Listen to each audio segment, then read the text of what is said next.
मेरा नाम अनिंदिता है और आज मैं आप लोगों को अपनी जिंदगी की एक सच्ची कहानी सुनाने जा रही हूं।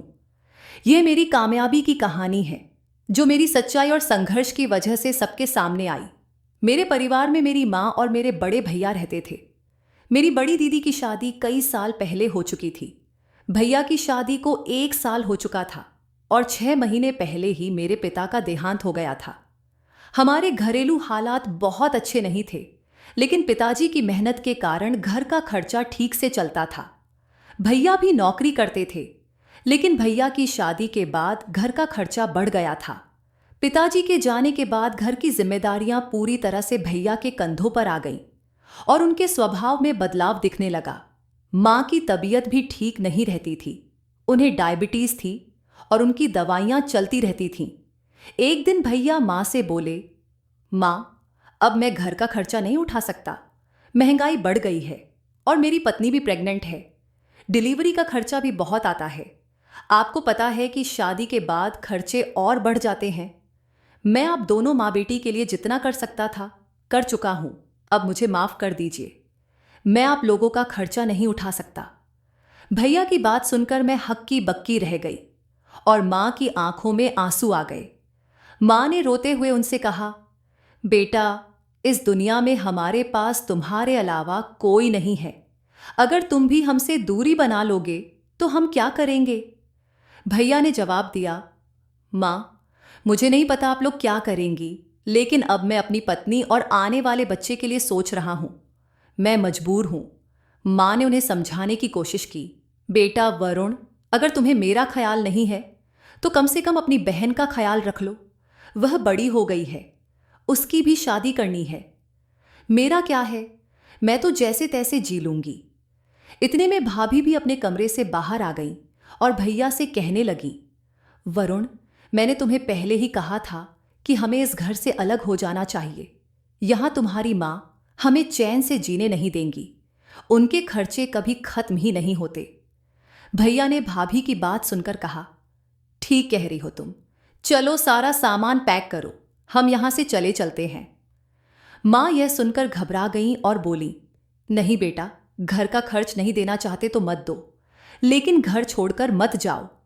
इस घर में तुम्हारी बहन है, तुम्हारे होने से उस पर कोई गलत निगाह नहीं डालेगा।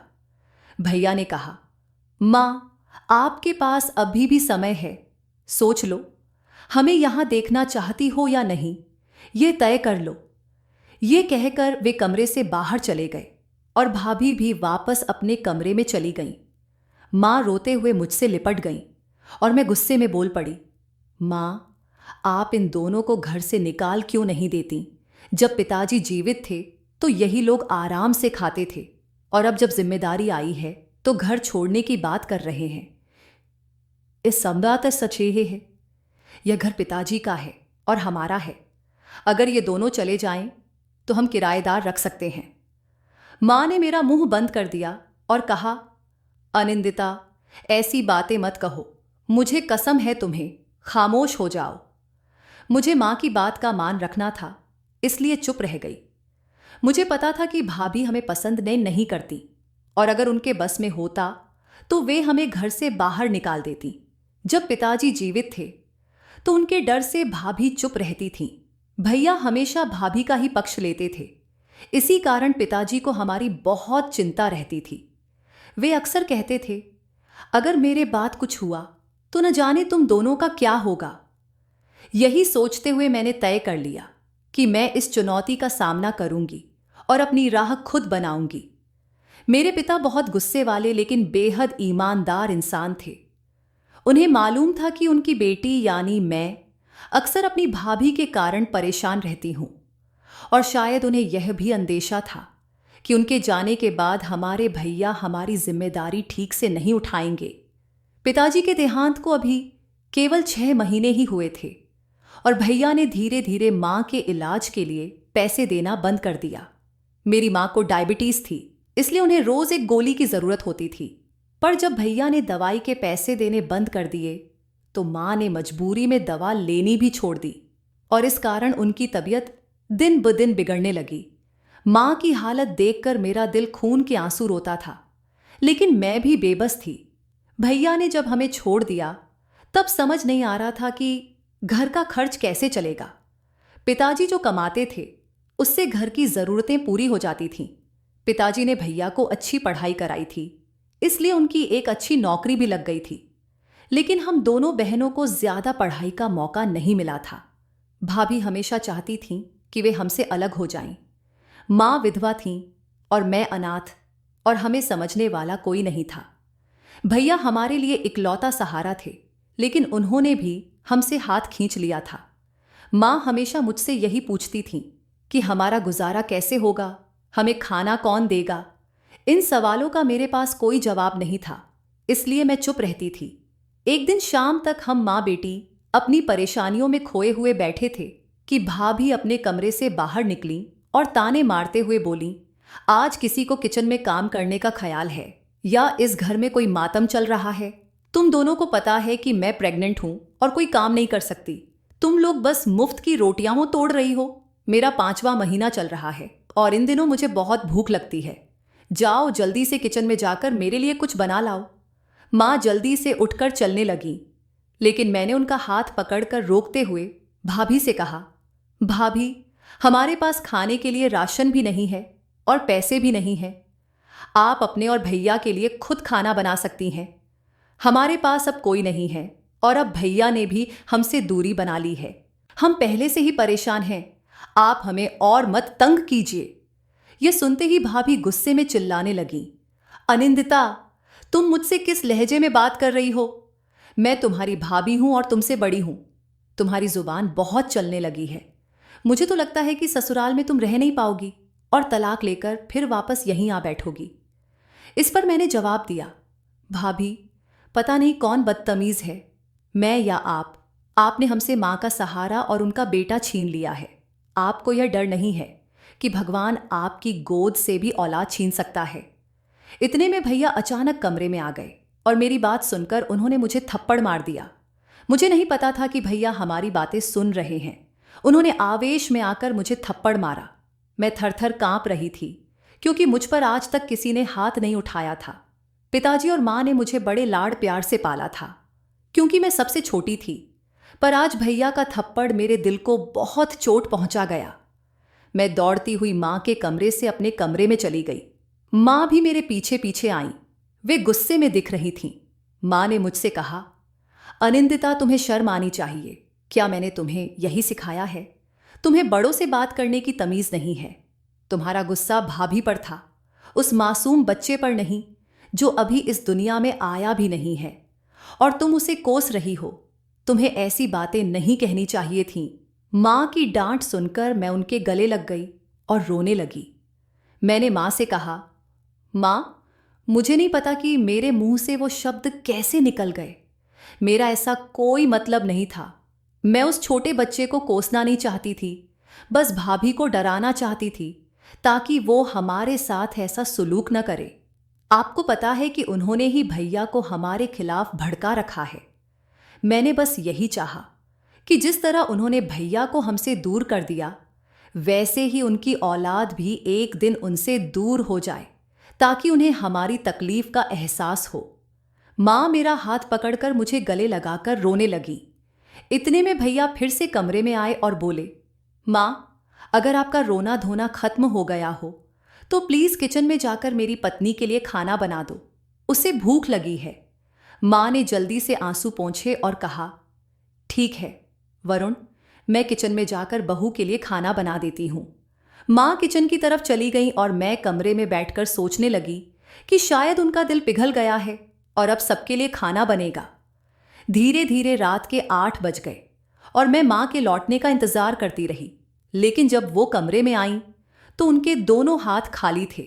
मैंने पूछा, माँ, आपने मेरे लिए खाना नहीं लाया, आखिर मेरा खाना कहाँ है?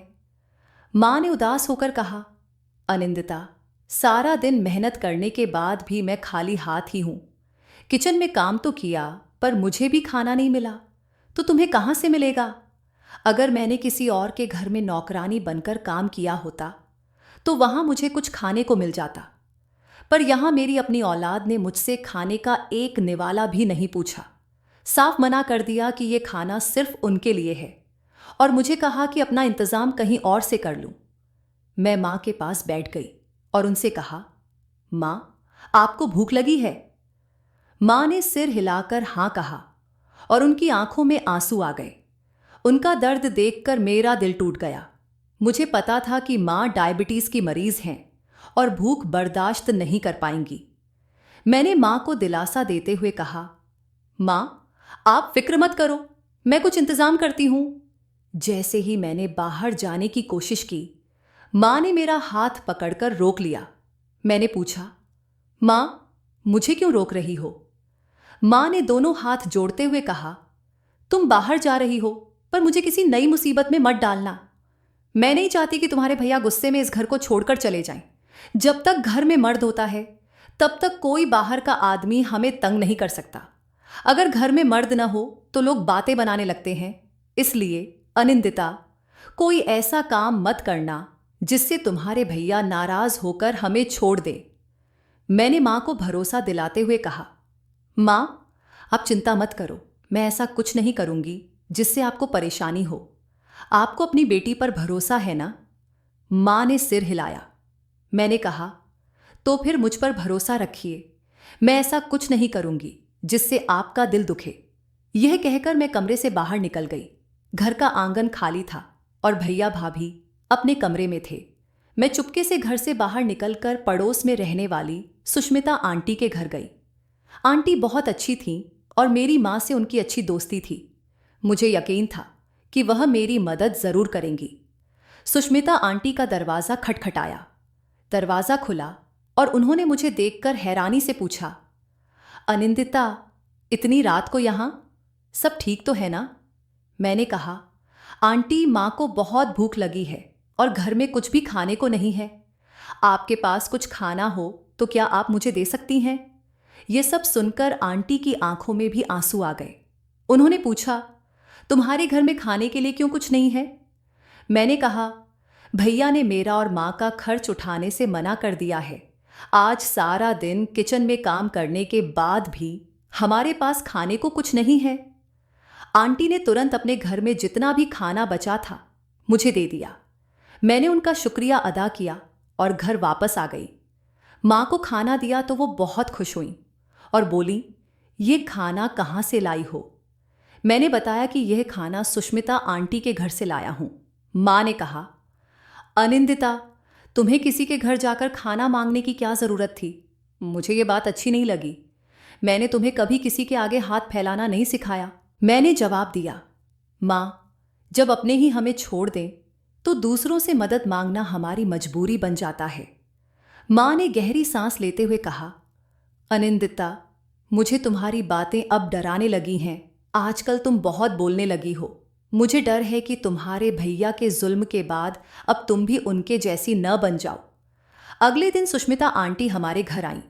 उन्होंने मां के हाथ में Rs10,000 रख दिए। मां ने पैसे लेने से मना किया, लेकिन आंटी ने कहा, अगर तुमने ये पैसे नहीं लिए तो मैं समझूंगी कि हमारा रिश्ता कमजोर है। अगर तुम मुझे अपनी बहन मानती हो तो मदद लेने में क्या झिझक। मां ने बहुत कहने पर पैसे रख लिए और आंटी से वादा किया कि वो जल्द ही ये पैसे लौटा देंगी। लेकिन आंटी ने मुस्कुराते हुए कहा, मुझे इन पैसों की जरूरत नहीं है। मैं नौकरी करती हूं और अच्छी कमाई करती हूं। अब मेरे पास इन्हें खर्च करने के लिए परिवार भी नहीं है। ये पैसे मेरी तरफ से तुम्हारे लिए एक तोहफा है। आंटी के जाने के बाद मां भी बाजार से कुछ राशन लेकर आईं और मैंने घर में खाना बना लिया। भाभी इंतजार कर रही थीं कि खाना बनेगा और उनके लिए परोसा जाएगा। मैंने मां से साफ कह दिया कि आज आप भाभी को अपने हाथ का खाना नहीं खिलाएंगी। मां चौंक कर बोली, अनिंदिता, कैसी बातें कर रही हो? पागल हो गई हो क्या? मैंने मां को अपने सिर की कसम दे दी और कहा, अगर आप मजबूर हैं तो मैं भी मजबूर हूं। मैं आपको इस घर में मजदूर की तरह काम करते नहीं देख सकती। मां मेरी बातों से चुप हो गई, लेकिन उनका गुस्सा साफ नजर आ रहा था। फिर भी उन्होंने मेरी कसम की वजह से कुछ नहीं कहा और अपने कमरे में चली गईं। मैंने कमरे का दरवाजा बंद कर दिया और मां के साथ बैठकर खाना खाया। हम दोनों सोने के लिए लेटे ही थे कि अचानक किचन से बर्तनों की आवाजें आने लगीं। तभी भाभी हमारे दरवाजे पर आकर दस्तक देने लगीं और चिल्लाईं, दरवाजा खोलो, तुम लोग सुबह से क्या कर रही हो? किसी को खाने का होश भी है या नहीं? क्या मुझे भूखा ही मार दोगी? ऐसा तो नहीं कि तुम लोगों ने चुपके से खाना बना लिया हो और खुद ही खा लिया हो। मैंने भाभी को जवाब दिया, हाँ, मैंने अपनी सहेली के दिए पैसों से राशन लाकर खाना बना लिया है। तुम भी अपने पति के लाए पैसों से खा लो। भाभी ने माँ से कहा, माँ जी, आपको पता है कि मेरी तबीयत ठीक नहीं रहती, मैं घर का कोई काम नहीं कर सकती, फिर आप मुझसे खाना बनाने की जिद क्यों कर रही हैं? माँ ने मुझे चुप रहने का इशारा किया, पर मैं बिस्तर पर जाकर लेट गई और भाभी चुपचाप वहां से चली गई। भाभी ने भैया से न जाने क्या क्या कह दिया था कि थोड़ी देर बाद भैया भी हमारे दरवाजे पर आकर जोर जोर से पीटने लगे। माँ ने डरकर मेरी ओर देखा और मैंने कहा, माँ, दरवाजा मत खोलिए। लेकिन भैया इतनी जोर से दरवाजा पीट रहे थे कि माँ को मजबूरी में दरवाजा खोलना पड़ा। जैसे ही दरवाजा खुला, भैया गुस्से में कमरे में आए और मेरा हाथ पकड़कर मुझे बाहर खींच लाए। गुस्से में उन्होंने मुझे थप्पड़ मार दिया। भैया ने मुझसे कहा, मुझे पता है कि मेरी माँ ऐसी नहीं है, वो बहुत सीधी हैं, लेकिन तुम चालाक हो। तुमने ही मेरी माँ को मेरे और मेरी पत्नी के खिलाफ भड़काया है। तभी भैया ने फिर से कहा, इसलिए माँ तुमसे इतनी जिद कर रही हैं कि बहू को खाना बनाना चाहिए। देखो, अगर तुमने मेरे घर में कोई झगड़ा खड़ा करने की कोशिश की तो मैं राह चलते किसी से भी तुम्हारी शादी करा दूंगा और फिर तुम इस घर में कभी कदम नहीं रखोगी। भैया का ये बात सुनकर मैं अपना आपा खो बैठी, खासकर इसलिए कि ये पहली बार नहीं था जब उन्होंने मुझे थप्पड़ मारा था। इस बार मैंने उनसे कुछ नहीं कहा था, लेकिन आज मेरा गुस्सा फूट पड़ा। मैंने उनसे कहा, भैया, आपको शर्म आनी चाहिए। आप अपनी पत्नी की बातों में आकर अपनी ही माँ और बहन को परेशान कर रहे हैं। आप तो उस इंसान की तरह हो गए हो जो पिता के जाने के बाद अपनी माँ के हक भी छीन लेता है। अगर इतनी ही तकलीफ देनी थी तो बेहतर होता कि आप इस घर से चले जाते, लेकिन आप में शर्म नहीं है। आपने माँ को अपनी नौकरानी बना दिया है और बहन पर हाथ उठाने में आपको कोई झिझक नहीं होती। मेरी बात सुनते ही भैया ने गुस्से में एक और थप्पड़ जड़ दिया और माँ चुपचाप खड़ी यह तमाशा देखती रही। मैं गुस्से में माँ से कहने लगी, माँ, आप मेरे लिए क्यों नहीं बोल रही? लगता है आप भी भैया के साथ ही हैं। मुझे इस घर में अब और नहीं रहना। इतना कहकर मैं अपने कमरे में गई, अपना सामान पैक किया और घर छोड़ने निकल पड़ी। मैं आंसुओं के साथ सड़क पर चल रही थी और ऐसा लगा जैसे कोई मेरा पीछा कर रहा है। मैंने मुड़कर देखा तो माँ मेरे पीछे पीछे चल रही थीं। मैं रुक गई और उनसे कहा, माँ, आप वापस लौट जाएं, मैं अब उस घर में नहीं रहूंगी। माँ ने दुखी होकर कहा, देखो, वही हुआ जिसका मुझे डर था। अब हम दोनों बेघर हो गए हैं, अब हम कहाँ जाएंगे? मैंने माँ से कहा, माँ, आपकी वजह से मैं यह नहीं चाहती कि आप बेघर हों। यह घर आपके पति का था और अब आपके नाम है। आप चाहे तो भैया और भाभी को वहां से निकाल सकती हैं, लेकिन मेरे पीछे मत आओ। मैं जहां चाहूंगी वहीं जाऊंगी। माँ ने कहा, मैं अपनी जवान बेटी को यूं अकेला नहीं छोड़ सकती।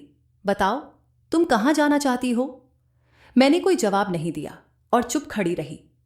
माँ ने मेरे चुप रहने पर कहा, हे भगवान, इससे पहले कि मुझे यह दिन देखना पड़े, मुझे अपने पास बुला लेता। माँ की बात सुनकर मेरा दिल दुख से भर गया। मैंने जल्दी से माँ का हाथ पकड़ लिया और कहा, माँ, ऐसी बातें मत करो। माँ ने हल्के से मुस्कुराते हुए पूछा, ठीक है, अब बताओ तुम कहाँ जा रही हो? मैंने कहा, मैं मामा जी के घर जा रही थी। मेरी बात सुनकर माँ मुस्कुराई और बोली, अच्छा है कि तुम्हें अपने मायके की याद आ गई। तुम्हारे मामा हमें देखकर खुश होंगे। वैसे भी तुम्हारे मामा और मामी हमसे बहुत प्यार करते हैं। जब हम मामा के घर पहुंचे तो मामा मामी ने हमारा स्वागत किया और हमारी परेशानियों को सुनकर कहा, अब तुम लोग कहीं नहीं जाओगे, यह घर तुम्हारा ही है। मामी ने हमेशा माँ को ननद की तरह नहीं बल्कि बहन की तरह ही माना था। माँ के माता पिता का काफी समय पहले निधन हो गया था और मामा ही उनका सहारा थे। मामी ने कहा, दीदी, आपको चिंता करने की जरूरत नहीं है। आप यहाँ खुशी खुशी रहिए, जो मन चाहे खाइए पीजिए। मामी नर्स थीं और नौकरी के लिए रोज सुबह घर से निकल जाती थीं। घर के काम के लिए उन्होंने एक नौकरानी रखी हुई थी। मामा के घर में मुझे और माँ को बहुत सुकून मिला। हमें वहां रहते हुए 3 हफ्ते हो चुके थे।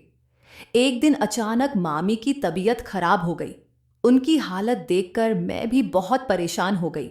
मामी ने मुस्कुराते हुए कहा, परेशान मत हो, ये सिर्फ मौसम की वजह से है, कुछ दिनों में ठीक हो जाऊंगी। मामी को अस्पताल से छुट्टी नहीं मिल पा रही थी, क्योंकि उन दिनों अस्पताल में बहुत सारे मरीज आ रहे थे और मामी की गैर मौजूदगी से उन्हें दिक्कत होती। मामी ने हमें बताया कि वो इस नौकरी को छोड़ना नहीं चाहती, क्योंकि अस्पताल उनका मन बहलाता है। उन्होंने कहा, तुम्हारे मामा काम पर चले जाते हैं और मैं दिन भर घर में अकेली दीवारें देखती रहती हूं, इसलिए मैंने ये नौकरी शुरू की थी। मामी अपनी नौकरी खोने को लेकर बहुत चिंतित थीं। उन्होंने कहा, मुझे नहीं पता कि अब क्या होगा। तब मैंने उनसे कहा, मामी, अगर आप चाहें तो मैं आपकी जगह पर अस्पताल जा सकती हूं। मामी को मेरा यह सुझाव अच्छा लगा। उन्होंने कहा, ठीक है, मैं डॉक्टर से बात करूंगी। अगर डॉक्टर अनुमति देंगे तो तुम जा सकती हो। डॉक्टर ने मामी की सेहत देखते हुए मेरी मदद का प्रस्ताव स्वीकार कर लिया, क्योंकि मामी की तबीयत सच में बहुत खराब थी और अस्पताल में किसी को उनकी जगह काम करने की जरूरत थी। इस तरह मैं मामी की जगह अस्पताल जाने लगी। लेकिन जाते समय मामी ने मुझसे कहा, अनिंदिता, एक बात ध्यान रखना, चाहे कुछ भी हो जाए, किसी भी डॉक्टर या व्यक्ति से पैसों का कोई लालच मत लेना और फिजूल की बातों में मत उलझना। मैंने उनकी बातों को समझते हुए अपना काम शुरू कर दिया। अस्पताल में मेरी जिम्मेदारी केवल मरीजों का ख्याल रखना थी। एक सीनियर नर्स मुझे काम समझा देती थी और मैं ज्यादा किसी से बातचीत नहीं करती थी। वहां एक दिन एक युवा नर्स मेरे पास आई और बोली, तुम बहुत उदास लगती हो, किसी से बात भी नहीं करती, ऐसा क्यों? मैंने उसे अपने बीते समय की सारी बातें बता दी। मेरी कहानी सुनकर वह भी उदास हो गई और बोली, तुम भी अपने लिए कोई अच्छी नौकरी ढूंढो। अपने पैरों पर खड़ी लड़की बहुत मजबूत होती है। अगर चाहो तो थोड़ी बहुत कमाई भी कर सकती हो, जब तक मामी ठीक नहीं हो जाती। मैंने हैरानी से पूछा, कैसे मुमकिन है? उसने मुझे एक आसान सा काम बताया। उसने कहा, यहां एक और अस्पताल है जहां इस अस्पताल से सामान पहुंचाना होता है। वह काम यहां एक लड़की करती थी, लेकिन अब वह नहीं आ रही है। अगर तुम मेरी मदद करोगी तो तुम्हें इसके बदले पैसे मिल सकते हैं। मैंने उसकी बात मान ली। उसने मुझसे कहा, यह बात किसी को मत बताना। इस काम में भरोसेमंद व्यक्ति की जरूरत होती है और तुमने पहली मुलाकात में ही मुझे अपनी पूरी कहानी बता दी, जिससे मुझे लगता है कि तुम भरोसेमंद हो। मैंने इस बारे में मामी से भी कुछ नहीं बताया। नर्स ऑपरेशन रूम से एक थैली लाकर मुझे देती और कहती, इस पते पर जाकर यह थैली दे आओ। जब मैं वहां गई तो देखा कि वह एक बड़ा अस्पताल था। वहां पहुंचकर मैं चपरासी को थैली दे देती थी। हर बार ऐसा करने के बाद वह मुझे हजारों रुपए दे देते। एक हफ्ते में ही मैंने 40,000 रुपये कमा लिए थे। इन पैसों को देखकर मुझे खुशी हुई कि अब शायद हमारे हालात सुधर जाएंगे। लेकिन मुझे एक अजीब सी बेचैनी भी थी कि आखिर इस थैली में क्या होता है जो इतनी भारी रकम मिलती है। थैली हमेशा बहुत अच्छी तरह से पैक होती थी और ऐसा लगता था कि कोई इसे खोलने की कोशिश करेगा तो तुरंत पकड़ लिया जाएगा। एक दिन मैंने तय किया कि यह पता लगाऊंगी कि आखिर इसमें होता क्या है। थैली लेकर जब मैं अस्पताल पहुंची तो मैंने चपरासी का पीछा करना शुरू कर दिया। वह सीधा अस्पताल के बेसमेंट में एक छोटे से कमरे में चला गया। कमरे में कई शीशे के शोकेस रखे हुए थे। वहां कमरे में जाने किस तरह की चीजें रखी थीं, जिन्हें देखकर मैं कुछ समझ नहीं पा रही थी। उन्होंने थैली को एक तरफ रखा और दरवाजा अंदर से बंद कर लिया। इस तरह उस कमरे में हो रही असल गतिविधि जानने में मैं नाकाम रही। फिर अगले दिन मैंने ठान लिया कि अब खुद ही थैली को खोलकर देखूंगी।